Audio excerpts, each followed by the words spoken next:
ఏదైతే 5 రాష్ట్రాల్లో జరిగిన ఎన్నికల్లో విచిత్రాలు వింతలు అయితే జరుగుతున్నాయి. ఒక చోట అధికార పీఠం నుంచి నేను దిగను అంటూ మమతా బెనర్జీ గారు గొడవ చేస్తుంటే, అధికార పీఠానికి అడుగు దూరంలో ఆగిపోయిన విజయ్ గారు కాసేపట్లో ప్రమాణ స్వీకారం, కూసేపట్లో ప్రమాణ స్వీకారం అంటూ పేలర్లు అయితే బయటకు వస్తున్నాయి. అసలు ఈ రెండింటిని ఎలా చూడాలంటారు? అంతా ఏం లేదు. ఆ దరిద్రాలు ఏందంటే ఒకవైపు రోజా సపోర్ట్ చేయటం, ఇంకోవైపు దరిద్రం ఏంటంటే ఆ జగన్ ఫోటో పట్టుకోవటం. ఇప్పుడు ఆయన దూరం అయింది కూడా 11 సీట్లకే దూరం అయింది. ఎగ్జాక్ట్లీ 11 సీట్ల దూరంలో ఆగిపోయింది. ఇప్పుడు కాంగ్రెస్ కావచ్చు, సిపిఐ, సిపిఎం, బిఎంకే ఇప్పుడు అన్నీ కలిసి టోటల్గా 11 సిద్ధంగా ఉన్నారు. ఇంకే గవర్నర్ గారు ఎప్పుడు ఓకే అంటారా అని చెప్పి తమిళనాడులో ఎదురు చూస్తున్నారు. ఇక్కడ నాకు ఒక విషయం అర్థం కావట్లా, జగన్మోహన్ రెడ్డి గారు ఫోటో పెట్టుకోవటం ఏంటి, కాంగ్రెస్ తో పొత్తు పెట్టుకోవటం ఏంటి? ఆయన దరిద్రం ఏంటంటే ఆయన దరిద్రం అట్లా ఉంది.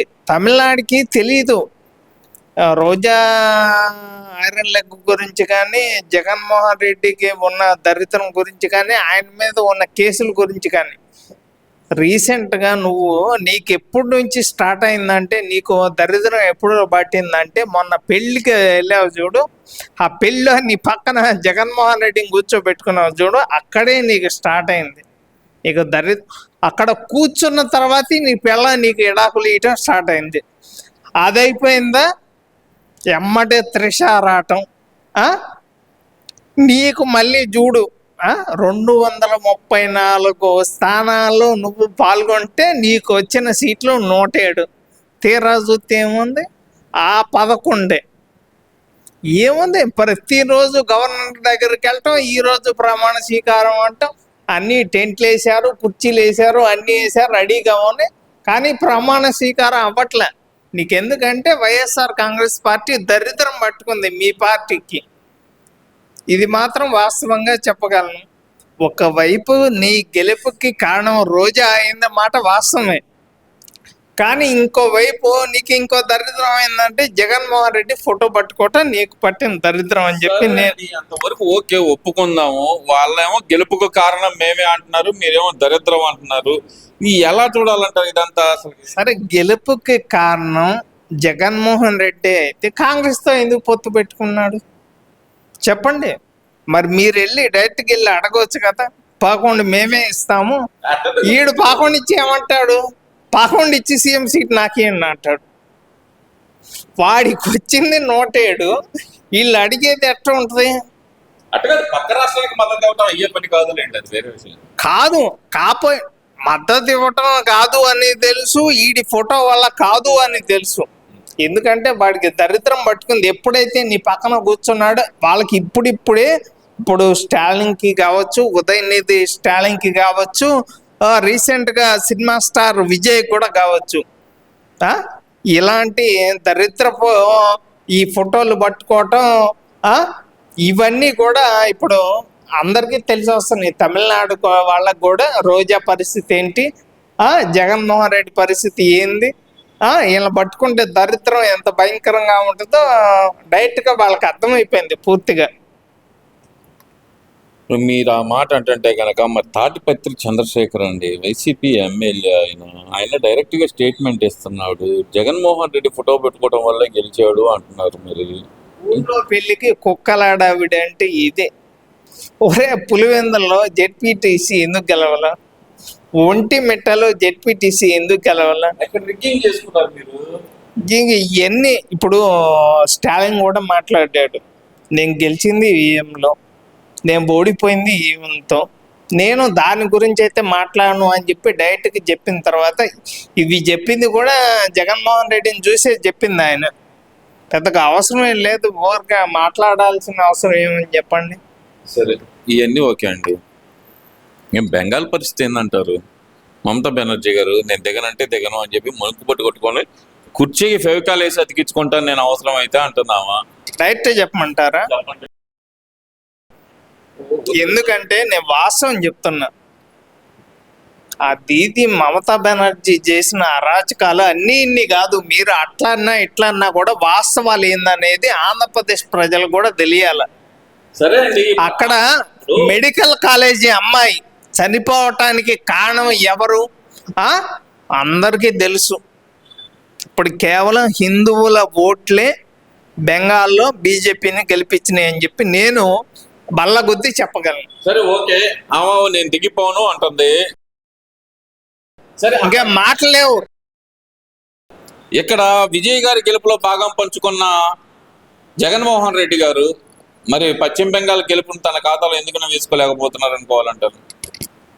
ఇక్కడ ఫోటో పట్టుకున్నాడు అది ఇది అని చెప్పి ఫోటో పట్టుకున్న మాట వాస్తవం.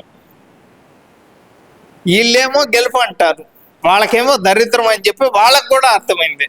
ఇంకా బెంగాల్ గురించి మాట్లాడితే ఇంకా కొడతారు వచ్చి వాళ్ళు. వాళ్ళు ఇంకేంలా, మొత్తం మిలిటరీ మొత్తం దిగింది కదా బెంగాల్లో. ఇంకా ఆంధ్రప్రదేశ్ నీ మీద ఉన్న కేసులకి నువ్వు ఆడే నాటకాలు అన్నీ తెలుసు. నువ్వు నువ్వు 4 మధ్య బైబిల్ చదివే నువ్వు ఢిల్లీ వెళ్తే నువ్వు వెంకటేశ్వర బొమ్మ పట్టుకుని వెళ్తాం, అన్ని చూసాం. తిరుపతి లడ్డు తీసుకెళ్తాం. ఎవరు ఇప్పుడు ఆమెనేమన్నా ఆదర్శంగా తీసుకునే అవకాశం ఉందంటారా జగన్మోహన్ రెడ్డి గారు? ఏమీ లేదు. ఆ మాట మాట్లాడమని చెప్పండి. మమత గురించి గనక ఒక్క వీడియో గనక జగన్మోహన్ రెడ్డి పెట్టాడు అంటే ఇంకా బావే కేసు బయటకు వచ్చింది. కోడికత్తి కేసు, గులకరాయి కేసు, గొడ్డల కేసు, నరికి నరికి నరికి 7 సార్లు నరికి ఇంకా విడతలన్నీ అంటుంది. ఎందుకు అంటారండి మా పార్టీని గొడ్డల పార్టీ అని? ఎందుకంటే ఇక షర్మిల చెప్పింది 7 సార్లు నరికి నరికి నరికి నరికి నరికి నరికి నరికి నరికి అని చెప్పి 7 సార్లు షర్మిల చెప్పిన తర్వాత కూడా మీ పార్టీని గొడ్డలి పార్టీ అని ఎందుకు అంటారు అని చెప్పి నువ్వు షర్మిల అడుగు, మమ్మల్ని అడగాల్సిన అవసరం లేదు. ఇక్కడ అంబటి గారిని కూడా డైరెక్ట్గా ఆంబోతు అని చెప్పి మాట్లాడిన షర్మిల గారే అంటం జరిగింది. ఏం చెప్పాలా, కుక్కలు అని చెప్పి వాళ్ళే అనుకున్నారు. ఇక మీ గురించి మీ పార్టీ అధికారంలో రావటానికి జగనన్న వదిలిన బాణమే మీకు గుచ్చుకుంటుంది అని చెప్పి నేనైతే ఖచ్చితంగా గర్వంగా చెప్పగలను. సరే, ఇప్పుడు పవన్ కళ్యాణ్ గారిని టార్గెట్ చేస్తున్నారు. అంబటి రాంబాబు గారు ఒక అడుగు ముందలకేసి ఆయన ఏమంటున్నారంటే గనక చిరంజీవి గారు కానీ నిలబడి ఉంటే గనక, చిరంజీవి గారు తట్టుకొని నిలబడి ఉంటే, లేదంటే పవన్ కళ్యాణ్ గారు ఒంటరిగా పోటీ చేస్తుంటే గనక వాళ్ళు ముఖ్యమంత్రులు అవ్వాలని చెప్పి మా కాపులు ఎదురు చూస్తున్నారు అనే మాట అంటున్నారు. అంటే ఇక్కడ ఒక విషయం నేను అడుగుతున్నాను, జగన్మోహన్ రెడ్డికి వెన్నుపోటు పడవడానికి సిద్ధంగా ఉన్నాడా అంబటి రాంబాబు? ఎందుకంటే పవన్ కళ్యాణ్ గారిని టార్గెట్ చేసినట్టే టార్గెట్ చేస్తున్నారు, ఆయన ముఖ్యమంత్రి కావాలని కోరుకుంటున్నారు ఒంటరిగా. ఎలా చూడాలంటారు? మీరు ఎన్ని కుతంత్రాలు చేసినా ఇంకొక 15 ఏళ్ళు కూటమి కలిసి ఉంటుంది. ఎందుకు అంటే పవన్ కళ్యాణ్ గారిని విడదీయాల, పవన్ కళ్యాణ్ గారు సింగిల్గా రావాలా. ఇప్పుడు ఆ లాయర్ రజనీ గారు కూడా మాట్లాడుతున్నారు, ఎందుకంటే విడిపోవాలి, మీ అన్నయ్యని ఎట్లా అన్నారు, అదన్నారు, ఇదన్నారు అని చెప్పి అన్నీ తెలుసు. మేమైతే పవన్ కళ్యాణ్ గారిని కలిసి మా పార్టీ కూటమిలో కలిసి ఉండే విధంగా మేమైతే సపోర్ట్ చేస్తాము. అవసరమైతే ఇప్పుడు పవన్ కళ్యాణ్ గారిని అన్న వర్మ గారిని తీసి పక్కన వేసాం మేము. మాకు పవన్ కళ్యాణ్ గారు ముఖ్యం, మా రాష్ట్రం ముఖ్యం, మా పవన్ కళ్యాణ్ గారు ముఖ్యం. ఇంకెంతకన్నా నేను చెప్పాల్సిన అవసరం ఏం లేదు. ఏదన్నా కానీ మేము కలిసే ఉంటాం. టీడీపీ, జనసేన, బీజేపీ, ఇది మాత్రం వాస్తవం. వాళ్ళు ఎన్ని మాటలైనా మాట్లాడుకోనేమండి.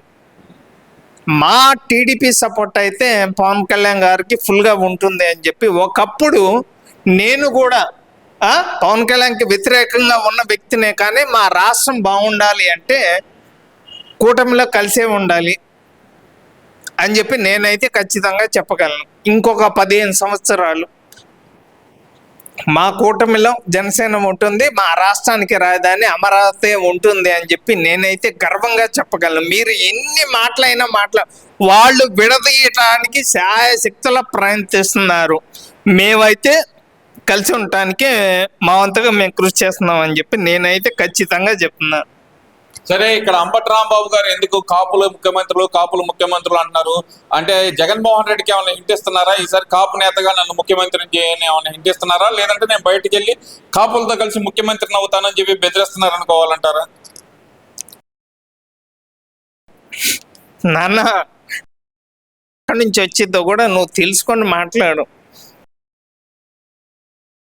నీ దగ్గర రాకుండా చూసుకో. ఇష్టం వచ్చినట్టు మాట్లాడితే ఆ? నువ్వు వైఎస్ఆర్ కాంగ్రెస్ పార్టీలో ఉండి నువ్వు ఇట్లా మాట్లాడుతుంటే జగన్మోహన్ రెడ్డి అన్నీ చూస్తూనే ఉంటాడు. ఎందుకు చెప్పు? ఆ రాచమల్లిలో ఇప్పుడు నేను రెడీగా ఉన్నాను, నువ్వు రెడీగా, మీ అందరు రెడీగా ఉన్నాయి. ఎందుకు 2029కి ఎవరు దొరుకుతారా అని చెప్పి ఆయన ఎదురు చూస్తున్నారు. ఆ రాచమల్లి కానీ అంబటి రాంబాబు కానీ ఇలాంటి వాళ్ళు ఇలాగ మాట్లాడుతుంటే ఆయన ఏముంది, ఇద్దరు రెడీగా ఉన్నారు అని చెప్పి నేనైతే ఖచ్చితంగా చెప్పగలను.